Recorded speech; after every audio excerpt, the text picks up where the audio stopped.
सूर्याचन्द्रमसौ विधृतौ तिष्ठतः एतस्य वा अक्षरस्य प्रशासने गार्गी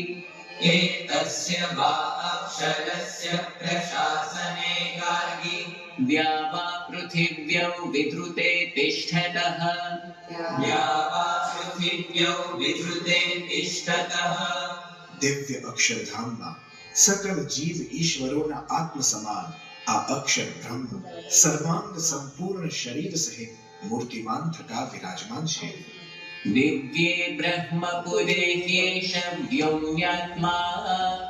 दिव्ये ब्रह्मपुरे ह्येष व्योम्यात्मा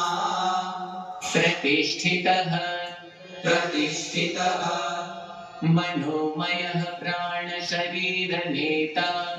मनोमयः